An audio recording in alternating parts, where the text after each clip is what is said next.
Assalamualaikum warahmatullahi wabarakatuh. Perkenalkan, nama saya Desi Rajia, kelas 11 MIPA 1, ingin menjelaskan materi bab 2 PPKN yang berjudul Sistem dan Dinamika Demokrasi di Indonesia. Pertama, pengertian demokrasi.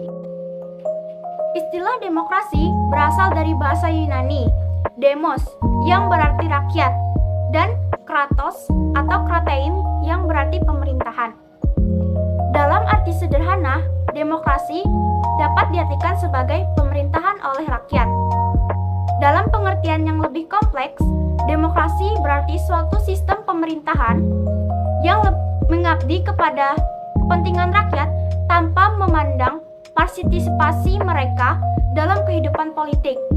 Sementara pengisian jabatan-jabatan publik dilakukan dengan dukungan suara rakyat dan mereka memilih hak untuk memilih dan dipilih.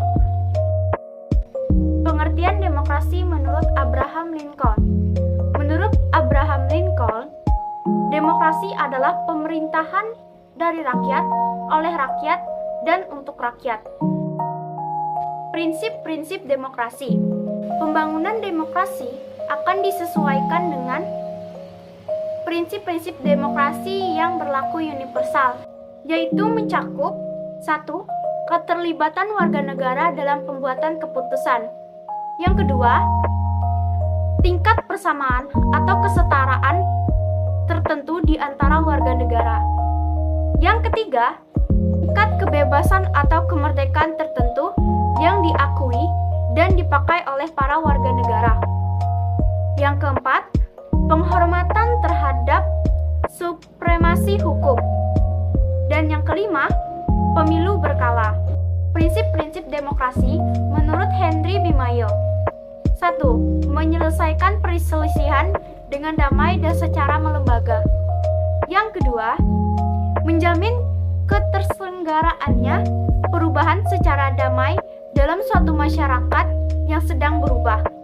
Yang ketiga, menyelenggarakan pergantian pemimpin secara teratur. Yang keempat, membatasi pemakaian kekerasan sampai minimum. Yang kelima, mengakui serta menganggap wajar adanya keanekaragaman. Yang keenam, menjamin tegaknya keadilan. Prinsip-prinsip demokrasi menurut Melvin E. Yurovsky. 1. Pemerintahan berdasarkan konstitusi. Yang kedua, pemilu yang demokrasi. Yang ketiga, federalisme pemerintah negara bagian dan lokal. Keempat, pembatasan undang-undang. Yang kelima, sistem peradilan yang independen. Yang keenam, kekuasaan lembaga kepresidenan. Yang ketujuh, media massa yang bebas. Yang kedelapan, adanya kelompok kepentingan. Yang kesembilan, hak masyarakat untuk tahu. Yang kesepuluh, kontrol sipil atas militer. Dan yang terakhir, yang ke-11, peran kelompok-kelompok kepentingan.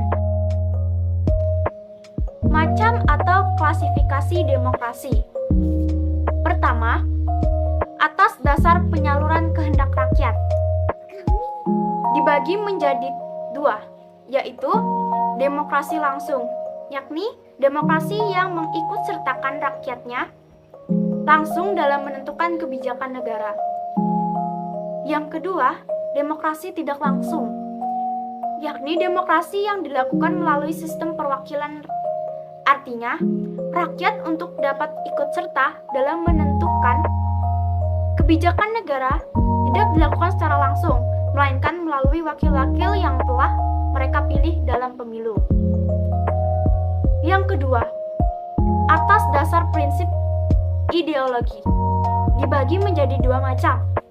Yang pertama, demokrasi konstitusional atau demokrasi liberal adalah demokrasi yang mengedepankan kebebasan atau individualisme.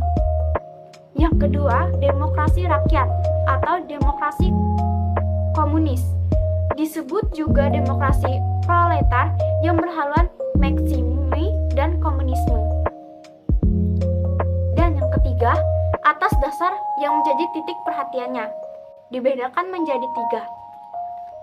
Yang pertama, demokrasi formal atau negara-negara liberal, yaitu suatu demokrasi yang menjunjung tinggi persamaan dalam bidang politik, tanpa disertai upaya untuk mengurangi atau menghilangkan kesenjangan dalam bidang ekonomi. Yang kedua, demokrasi material, negara-negara komunis, yaitu demokrasi yang dititik beratkan pada upaya menghilangkan kesenjangan dalam bidang ekonomi, sedangkan persamaan dalam bidang politik kurang diperhatikan, bahkan kadang-kadang dihilangkan.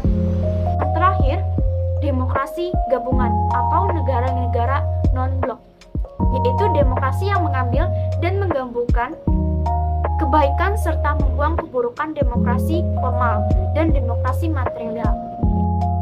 Sekian penjelasan dari saya tentang bab 2, yaitu sistem dan dinamika demokrasi di Indonesia. Wassalamualaikum warahmatullahi wabarakatuh. Terima kasih.